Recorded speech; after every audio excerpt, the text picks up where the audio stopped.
Assalamualaikum warahmatullahi wabarakatuh. Perkenalkan, nama saya Dima Fadia. Saya mahasiswi jurusan Pendidikan Matematika Universitas Muhammadiyah Profesor Dr. Hamka. Di video kali ini, saya akan memaparkan hasil proposal penelitian yang saya buat pada mata kuliah Metode Penelitian Kualitatif dengan dosen pengampu Bapak Samsul Ma'arif. Video ini juga saya buat untuk memenuhi tugas akhir mata kuliah penelitian kualitatif. Proposal penelitian yang saya teliti berjudul Analisis Berpikir Komputasional Siswa ditinjau dari aspek Habits of Mind.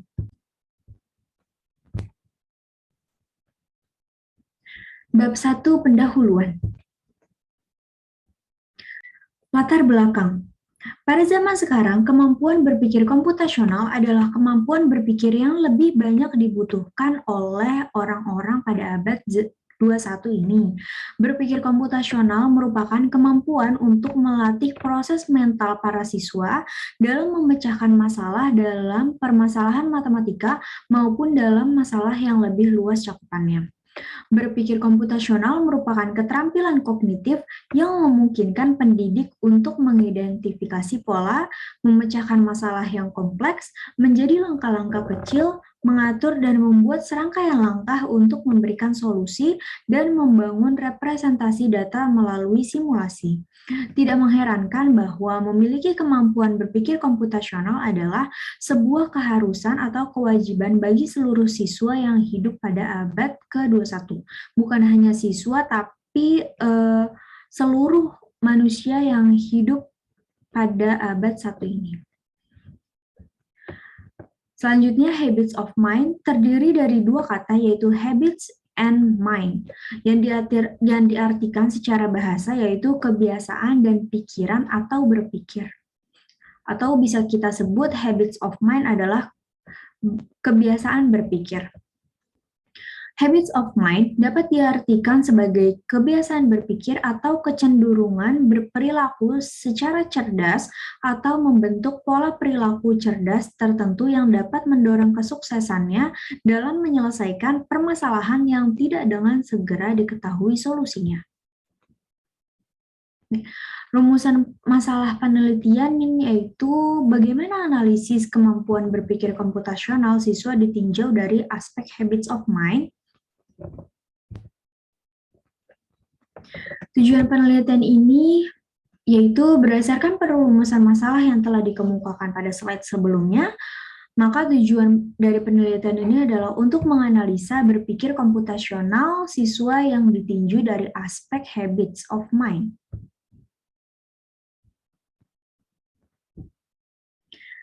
Selanjutnya ada manfaat penelitian. Berdasarkan tujuan penelitian yang hendak dicapai, maka penelitian ini diharapkan mempunyai manfaat dalam pendidikan baik secara langsung maupun tidak langsung. Adapun manfaat penelitian ini adalah manfaat bagi penulis, yaitu dengan adanya penulisan proposal penelitian ini dapat memberikan pengalaman serta pengetahuan lebih bagi penulis tentang bagaimana analisa berpikir komputasional siswa ditinjau dari aspek habits of mind. Lalu untuk pembaca, yaitu proposal penelitian ini diharapkan dapat menambah wawasan dan pengetahuan para pembaca mengenai analisis berpikir komputasional siswa yang ditinjau dari aspek habits of mind.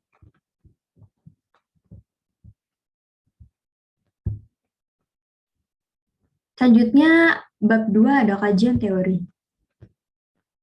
Di kajian teori ini ada berpikir komputasional. Berpikir komputasional diperkenalkan pertama kali oleh Seymour Papert pada tahun 1980. Nah, menurut Turing, berpikir komputasional adalah proses berpikir dalam perumusan masalah dan pemecahan solusi yang melibatkan komputer atau mesin tetapi tentunya juga manusia terlibat di dalamnya agar lebih efektif dalam penyelaksanaannya. Selain itu, berpikir komputasional dapat didefinisikan sebagai proses pemecahan masalah menggunakan logika secara bertahap dan sistematis. Berpikir komputasional akan digunakan oleh semua kalangan orang di dunia pada abad 21 sebagai keterampilan dasar. Selain itu, and Borwein menyatakan bahwa memperkenalkan praktik berpikir komputasional ke dalam kelas matematika merupakan hal yang penting karena nantinya para siswa akan terjun di dunia profesional. Yang kedua, ada kebiasaan berpikir. Kebiasaan berpikir pertama kali dikembangkan oleh Costa dan Kelly pada tahun 1985 dan selanjutnya dikembangkan oleh banyak tokoh, salah satunya adalah oleh Marzano pada tahun 1992. Dalam bukunya yang berjudul A Different Kind of Classroom, ia menyatakan bahwa kebiasaan berpikir atau habits of mind merupakan salah satu dari 5 dimensi belajar, yaitu 1. Sikap dan persepsi atau attitude and perception. Yang kedua, memperoleh dan mengintegrasikan pengetahuan atau acquire and integrate knowledge. Yang ketiga, mengembangkan atau menghaluskan pengetahuan atau extending and refining knowledge. Yang keempat, menggunakan pengetahuan secara bermakna atau using knowledge meaningful. Yang kelima, kebiasaan berpikir atau habits of mind. Selanjutnya, di bab 3 ini ada metodologi penelitian. Yang pertama yaitu ada alur penelitian. Pertama-tama peneliti merumuskan masalah terlebih dahulu, lalu mengajukan proposal penelitian dengan judul dan rumusan masalah yang telah dibuat. Setelah di-accept oleh dosen, maka peneliti memulai untuk mengumpulkan data. Setelah mengumpulkan data, peneliti menganalisis data yang sudah dikumpulkan sebelumnya. Setelah menganalisis, peneliti mulai mengolah hasil analisis dan membuat kesimpulan.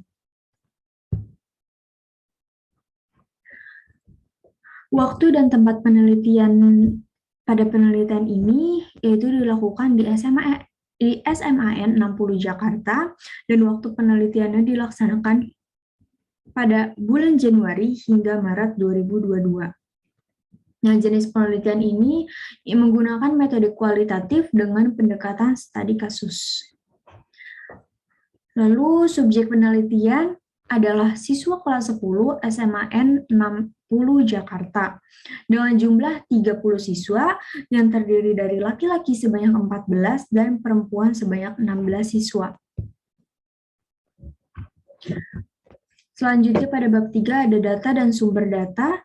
Data yang didapat dari peneliti adalah data langsung, yaitu melalui teknik wawancara langsung kepada siswa, dan sumber data yang dibutuhkan peneliti diperoleh dari siswa kelas 10, dan peneliti membutuhkan 2 sumber data, yaitu data primer dan data sekunder. Teknik pengumpulan data pada penelitian ini yaitu teknik pengumpulan data yang digunakan, Teknik pengumpulan data yang digunakan pada penelitian ini yaitu wawancara dan studi dokumentasi.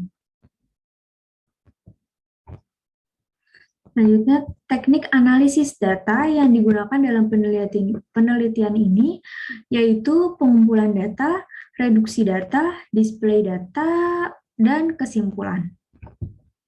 Lalu selanjutnya, memeriksa keabsahan data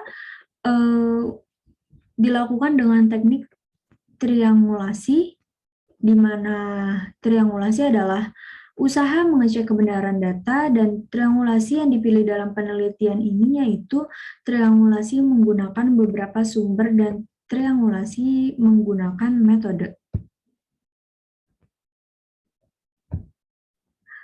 Sebelumnya, mohon maaf jika banyak kekurangan dari pemaparan saya dalam video ini. Jika ingin lihat lebih lengkap, silakan untuk membaca proposal penelitian yang saya buat. Terima kasih atas perhatiannya.